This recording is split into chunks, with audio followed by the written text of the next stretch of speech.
this team in March, you had one of your best, most accurate nights all season. A lot has changed with them since then, but what can you pull from that first matchup for tonight? Well, I don't know. I mean, you can learn stuff, but I mean, it's so long ago, and both teams are playing different people, so not a whole lot. We did play at a really good pace offensively. The ball really moved, but that's just something we need to do every game. It's not specific to this team. One of the differences, they had Ibaka. That was actually his last game. Since then, they've had Zubats, and he's been really good for them in the screen game and defensively. What do you see that he brings to their squad? Well, look, I mean, he's really big. He's got great hands. He's a good screen and roll guy. He can pass the ball. He makes free throws.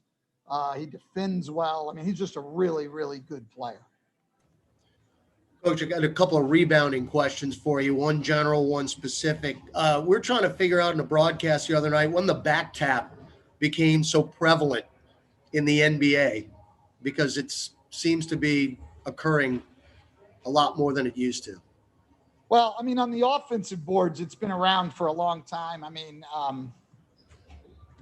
one of the guys I remember early in my time in the league, or not that early, I guess, who was, you had him here for a while, Tyson Chandler, I thought was great at it, gained a lot of possessions.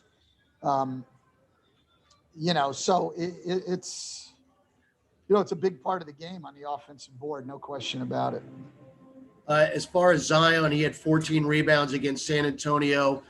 That's the 15th time this year that he's led the team in rebounding. 9 of those the other night were on the defensive end. How important is that to his development, especially now since we know he can get out and lead the break?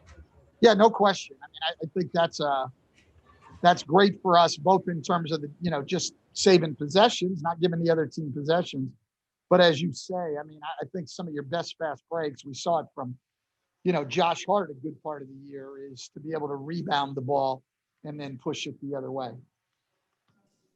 Hey, Stan, Christian Clark here. Do you know if Steven or James will be available tonight? Neither one. And do you know who you go with at center? Yeah, we'll go with Billy.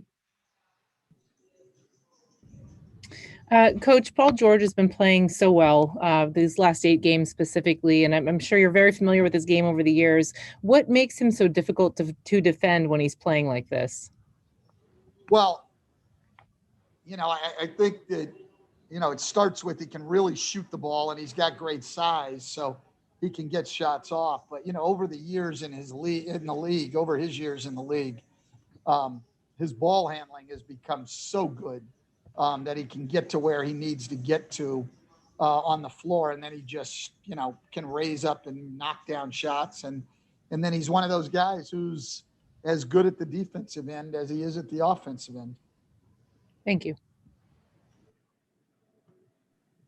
Hey, Stan, this is Law Murray in Los Angeles. Ty Lue has cited you and your brother as a influence as far as his head coaching journey. And I mean, you were kind of his last head coach in the league, and just wanted to see what you kind of helped impart upon him, what the feedback you've got from him on that has been like, and kind of how have you seen him develop as a coach, as a head coach specifically?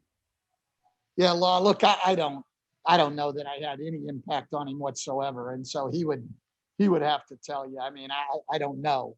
I just know he's a really, really good coach. I mean, smart, very even-keeled demeanor. I think is able to push guys in a good way. His teams get better over the course of the season.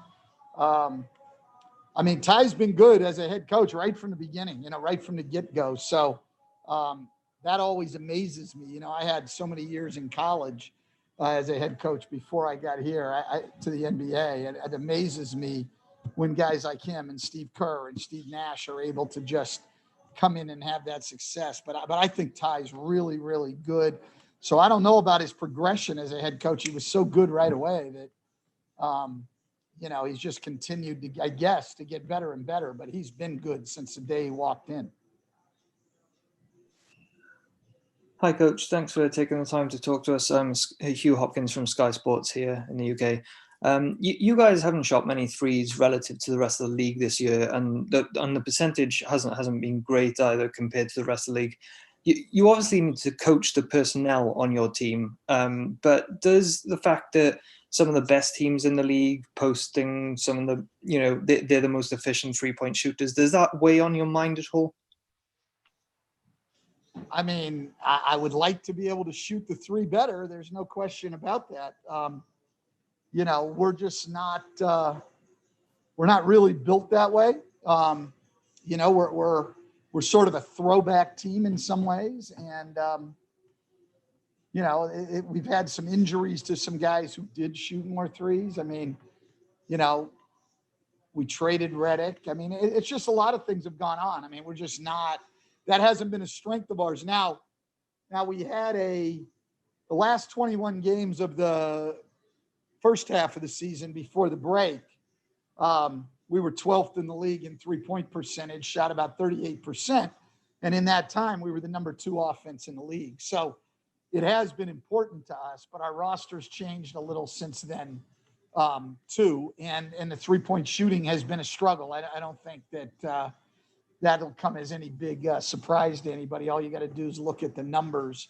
But you can't just look at the rest of the league and say, regardless of your roster, we're going to go out and shoot 45 or 50 threes, and that's not who you have. So we're a team that's going to get to we're going to score a lot of points in the paint. That's where we've been good. We're going to get to the free throw line a lot. We got to make more of them, but we're going to get there a lot. And that's how our roster is built, and that's how we're going to play most effectively. Hey, Coach. Good afternoon. Thanks for taking time for us. Cameron Buford out here in Los Angeles. I want to ask you, you kind of touched on some of the things right now, being a good paint team who scores in the paint, a good team who shoots good free throws. But what have you learned with about 85% of the season complete? What have you learned about this team, the makeup of this team? I think we've learned a lot, Cameron, about our players and some of the things that are available, the ability of Zion to handle the ball and initiate offense, and to really sort of play all over the floor. I think that, we've seen some guys emerge. Nickeil Alexander-Walker as a guy who, when he got chances to start with Lonzo out, a guy who could really score quite a bit, scored almost 20 a game for a good stretch there. Najee Marshall, now an undrafted rookie, emerging. So we've seen some guys emerge. We've certainly seen some possibilities going forward. And I think also we know where we have to go as a team to get better. I think the players are aware of where we have to, where we've got to get a lot better defensively. We've got to take care of the ball better. And I think the front office knows where we have to go roster-wise. So certainly in that sense, I think we've learned a great deal about our team as the year has gone on. Thank you, Coach.